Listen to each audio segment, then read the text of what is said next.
Welcome to the Awaken on Purpose podcast, where each week you'll receive insight, inspiration, and advice for living your purpose and making an impact as a conscious leader. You'll also hear inspirational stories of other conscious leaders who are living and leading from a place of mission, vision, and purpose. Get ready to be enlightened, empowered, and transformed with me, your host, Jennifer Spore. It is my pleasure to welcome as a guest to the show today, Tracy Borreson. She is a mompreneur and brand identity coach on a mission to help entrepreneurs align their business with their personal brand to make better business decisions and choose the marketing strategies that fit them. The things that make up her personal brand include being a dancer, singing at the top of her lungs in her car, all the family time, fresh mountain air, a hot cup of tea, baking with her son, and making nerdy movie references. That sounds fun. That part was me, but welcome, Tracy. Thank you, Jennifer. I'm sure there will be at least one nerdy movie reference drop today. Oh, I'm sure. That's great. The more the better, as far as I'm concerned. When I was introducing you just now, and you had mentioned in here about singing at the top of your lungs in your car. I'm so guilty of that. And you know what else that reference made me think of was, and I can't think of the name of the show, but it's like Carpool Karaoke. Yep.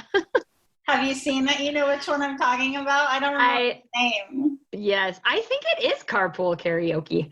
I think that's the name of it, but I can't think of the name of the celebrity, the person who has, who hosts the other celebrities in his car. Yeah, I know. And everybody is seeing his face right now and can't think of his name. Yeah, exactly. But anyways, but it made me think of that reference, and I am so guilty of that too. My husband can always tell when I was driving the car because he gets in and it just is like blaringly loud. That's how my husband is with me and the TV. He's like, I'll say, why is the TV so loud? He's like, because my wife apparently can't hear it. I don't know. Maybe men have better hearing. I feel like my husband can watch TV on like level 1. And I'm like, are you reading the lips? Like, I can't hear anything. Right? Exactly. Well, I digress. Yes. It sounds like we have a few things in common. So, Tracy, I would love to know more about what inspired you to do the work that you're doing today. I love sharing this story because it's actually quite a journey for me. Really, the crux of it, though, comes to the whole first word that I identify with in my bio, which is mompreneur. And I never had any plan on being an entrepreneur until I had my son. And then it was like a part of corporate Tracy died. And then when I went back to my corporate career after that, I was just like, ooh, no, I'm not really a fan of this anymore. And that was the first time that I really became aware that our personal brands change over time. So I had my son on what was supposed to be my last day of work. It's like sending emails while I was in labor. And it was just like, that was just me. And then like 15 hours later or whatever, I was a different person. And it was just really interesting for me because it was the first time in my life where I had really experienced that. And so that drastic shift changed everything for me, from personal values to the amount that I was willing to work in terms of time commitments and things of that nature.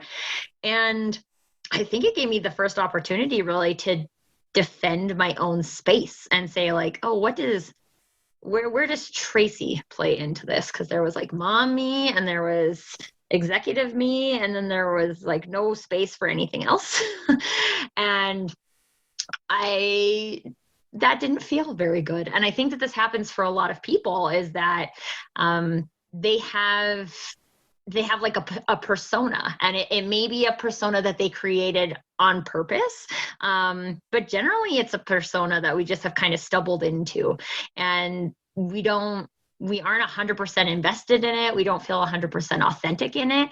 And so once I realized that that was true for me, and I have a convenient background in marketing and a voice in particular, so marketing voices, it just kind of all came together to me in the personal branding arena to be like, there's not enough people, in my opinion, promoting the fact that we all have unique voices. We should all use unique voices. Specifically in the coaching industry, I'm sure you see this a lot too, Jennifer, is so many people just, this is the way I did it. You should do it this way. I'll teach you exactly how to do it. And every time I see that, I just feel like we're creating copies of other people, and we're not meant to be copies of other people. We're meant to be unique. We're meant to share our story. So it seems at this point that everything in my life was pointing me towards that, and pointing me towards helping people have those voices. But the biggest shift was that momming journey. There's so much about what you said that I resonate with, especially about the personas. And I feel like that happens because so many of us, and this was the case for me, are conditioned to believe that success has to be this cookie cutter thing. You have to be this person, have that job, act this way, have these things, in order to achieve what traditional society teaches us that it means to achieve success. But success is really, I feel like it can mean something different, to each person.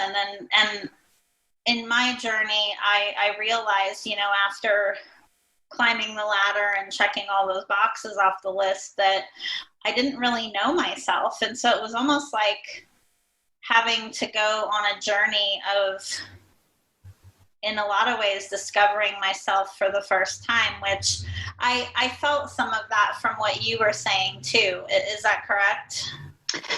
Definitely. And I mean, when you think about it, there's not really, like, in school, they don't teach you that. I went to business school in university, right? Like, they definitely don't teach you that. They're teaching you how to climb the corporate ladder. And I wrote a blog post a while back now. I found this article in Forbes about what you need to do to climb the corporate ladder. And at least half of them are in like completely the opposite of what you would do if you were embracing your own personal brand and trying to figure out what was best for you. And this is just what we still teach our young people. And we say success is the house and the money and the car and the suits. And I participate on a YouTube show called the Be a Human in Business show. And we had a guest on, and she was talking about how, like, you just get sold into wearing this suit. Then you put it on and you're like, the suit doesn't really fit me, but I'm just supposed to like wear a suit, right? Like, that's just what success is. I should be grateful that I have this, but it just doesn't feel right. I never did like suits. I'm not gonna lie. A good blazer now and again I can really get behind, but like, yeah. I was fortunate. I was fortunate in the way that the dress code in my prior career, did change eventually to business casual, which was nice, but. Yeah. Well, and I think too, like I have a lot of family members who are lawyers, right? So in like kind of the financial law field, that's the more like strict type of corporate attire. And it just really, I mean, when you think about it, like, for what, right? Like, I don't think it makes you do a better job. So consistency, I guess, but I could never really get behind it. I like me a good pop of color. Right. Yeah, exactly. I suppose you technically could have color in a suit, right? I.e. That movie Dumb and Dumber. Yeah. Oh man. My husband's friends dressed him up like that for his bachelor party. Wow. Yeah. Yeah. That's awesome. In the orange one. But no, that's too much color for me. But here's the other thing, right? When it's interesting for me when I talk about personal branding, because there's so much that like personal style plays into that as well. And not that there's any like given style that needs to work, especially now in this environment where I always tell my clients, I can do my hair and I can curl it and I can wear my contacts and all those things. But if I'm coaching you at 6 o'clock in the morning, I have a top knot and my glasses are on. And that does not mean I'm any less effective of a coach because my hair is up and my glasses are on. So I don't know if you're a Lemony Snicket fan, but like Violet would always ties her hair up to actually get stuff done, right? And I was like, this is what I do. I'm getting stuff done. My hair is up out of my face. You do what you got to do. It's true.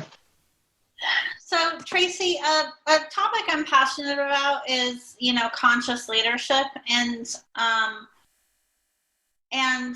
some people might ask, what's the difference between traditional leadership and conscious leadership? And something, especially over this last year, there are always people that are experiencing shifts in consciousness out there. But I feel like now more than ever, it's become, painfully obvious, right, that the kind of old patriarchal ways of how things were being managed in business and the landscape of the workplace are in need of change, right?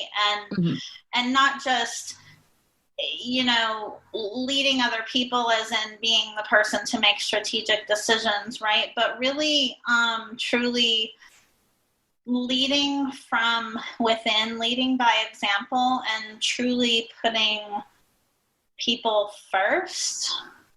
Those are just some of the things that come to mind when I think about conscious leadership, being self-aware, being empathetic, having the willingness to go first, What does conscious leadership mean to you? What do you think of when you hear that?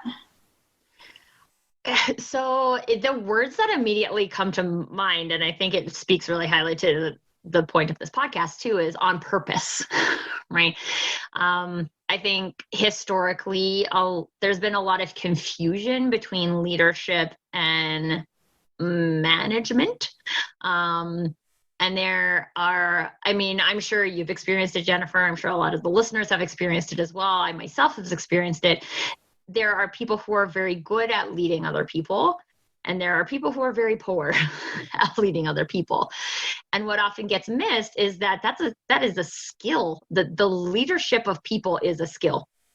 And it's not a negotiation skill.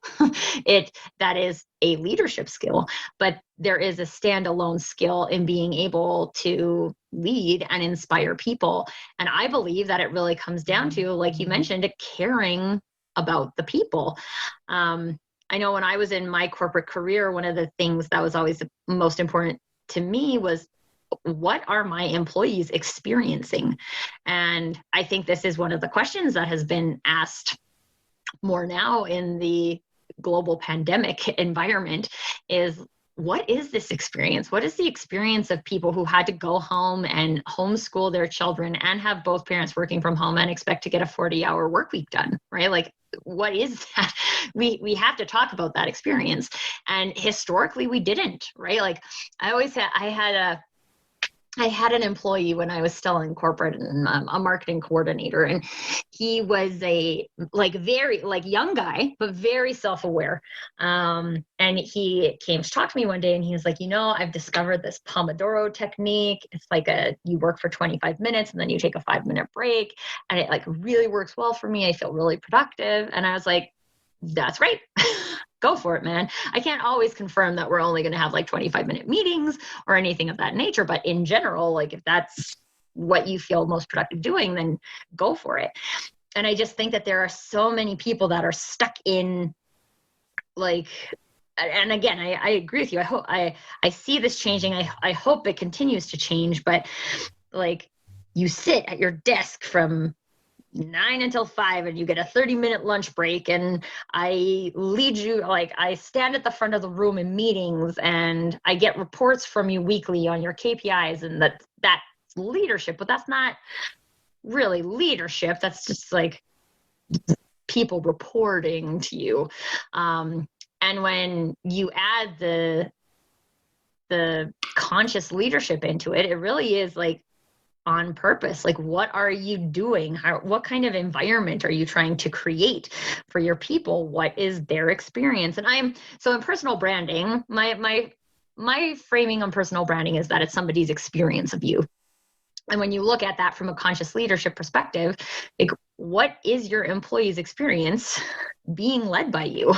What is your manager's experience of you leading your people, right? And thinking about that on purpose, and then on purpose creating an environment where that can create a feeling, create a commitment, create inspiration, create engagement, use your word of choice, but creating a feeling and an experience on purpose. Yeah, absolutely. What significance do you believe that one's clarity of mission, vision, and purpose has in regard to embodying their highest or best self as a leader?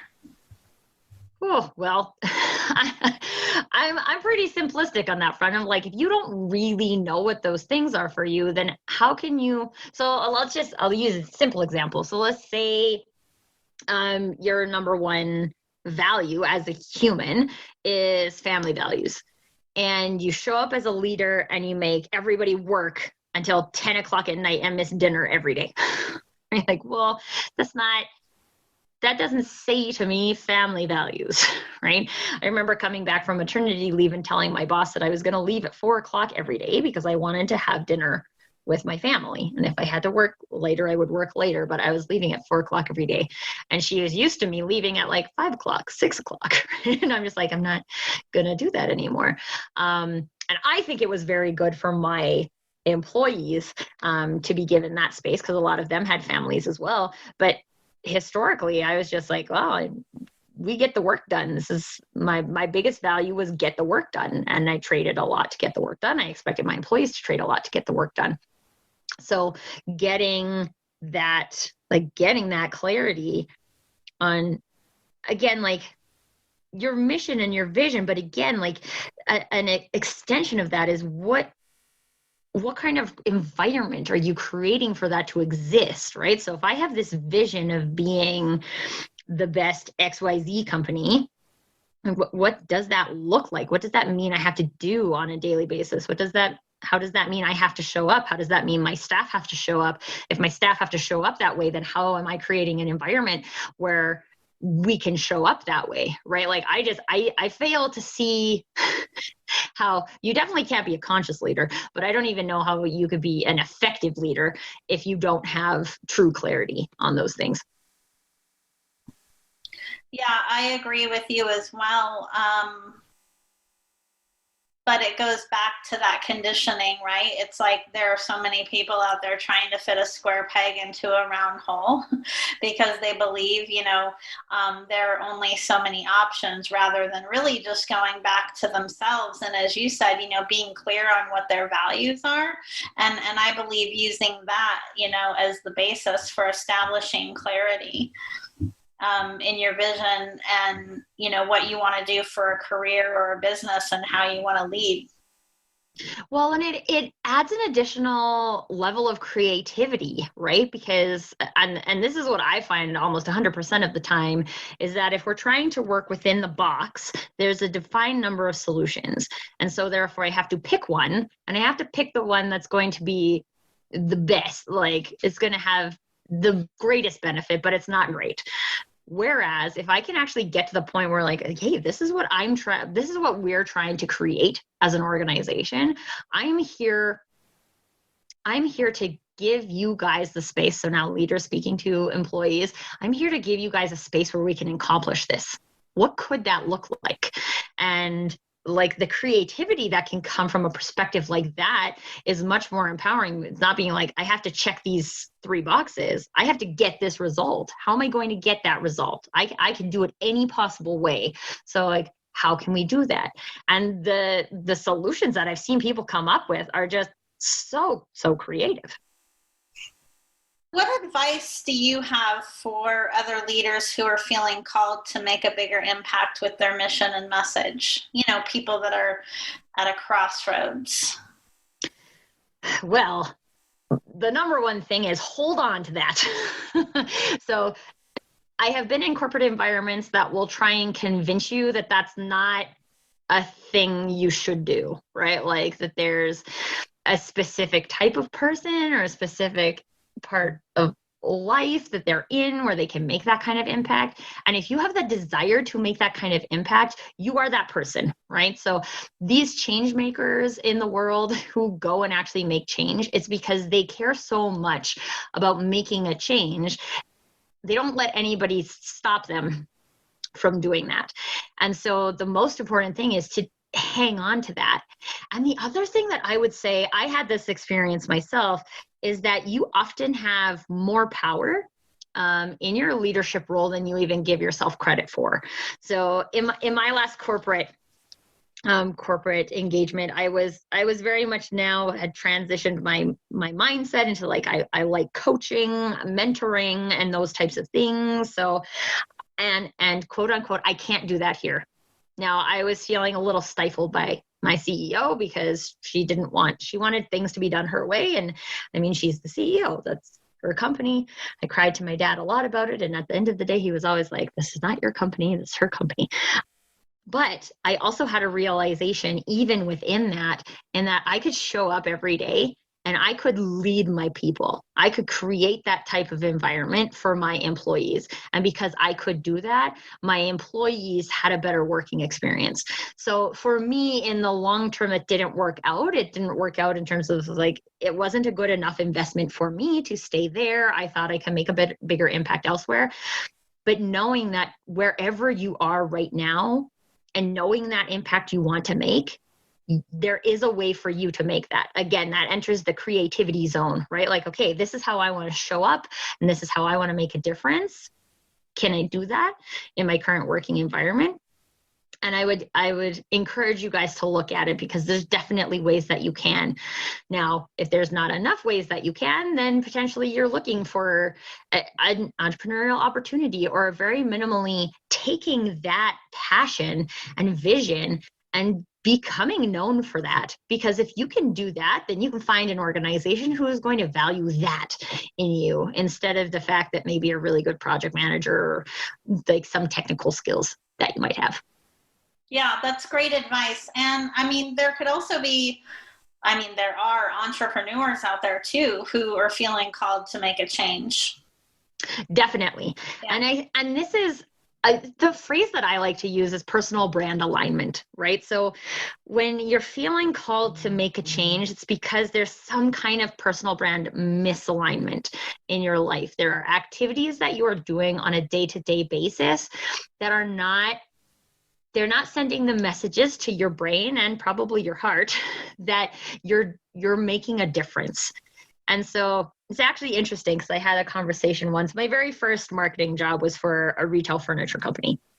I worked there for 4 years, and my mindset was always like, what am I really doing here? Right? Like, I'm selling people sofas. I mean, it's like, it's not saving the world. Like, what am I contributing to society? And someone once framed it to me as like, you're providing comfort for people. And it was just really interesting for me, because I had never looked at it that way. But it wasn't my contribution, right? Like, it wasn't the contribution I wanted to make. And honestly, so many people in the business world, we get caught in this, because we get out on a career trajectory from the time we're like, 22? We're not old enough to know what we want when we're 22 years old. And then by the time you're 40, you're like, oh, well, I've put all this effort into this career, so I probably should just keep going with that. And we just give up on the things that we're passionate about and get us excited. And on the entrepreneurial front, there are so many people I experience who are so afraid of not making money that then once they're an entrepreneur, they will go and they'll take whatever business they can get, right? So, I mean, virtual assistants right now in that arena is very challenging for them because there's lots of people who need lots of things. They just start doing things, and then pretty soon they have like a decent business doing things that they don't really care about. And then you're like, well, now I can't change because now I have all these clients and I need those clients in order to pay my bills. And there's all of these things that keep us getting stuck. But if you continue to have that heart pull to say, like, I am not this isn't enough for me, I'm not making the contribution that I was here to make, that's not a lie. That's your personal brand trying to connect with you, trying to communicate with you and say, hey guys, there's something more in here. We should do some discovery. And that's when you come to talk to somebody like Jennifer or myself, so we can help you work that out. But it's not going to go away. It's not going to go away. And it's better to address it now or in your 40s than on your deathbed. And say, I could have done something and didn't. So I get very emotional about that. No, yeah, me too. And I love that you bring the term alignment in there because it's so true, and once you feel that nudge, right, to make a change, it doesn't go away until you answer it, so like you said, it's never too late to answer it, but know that when you're feeling that guidance, it means that it's time. It's not time for you to keep thinking about questioning the right time. Our brains get in the way so often. They do. It comes up a lot, and that's because our mind, our mind is programmed to make assessments about things based upon our beliefs and our past experiences. So when it comes to expansion, and evolving, we have to intentionally step beyond that. And that's why so many people continue to stay on the same hamster wheel of, paralysis by analysis, because the mind is never going to give you the answer. Nope. I always tell my clients they have to take off their thinking cap and put on their feeling cap. Yes, totally. Yes. I feel very passionately about that as well. I even have a free guided meditation I give to people to help them step down into their heart space because, it's a thing. It's a thing, Tracy. Well, and I wanted to just mention this quickly too, is that a lot of people feel that pull, but they don't really know where that pull is going, right? I talked to a gentleman this morning and he's like, I'm like, pretty much exactly that, right? I'm being pulled, but I don't know to what.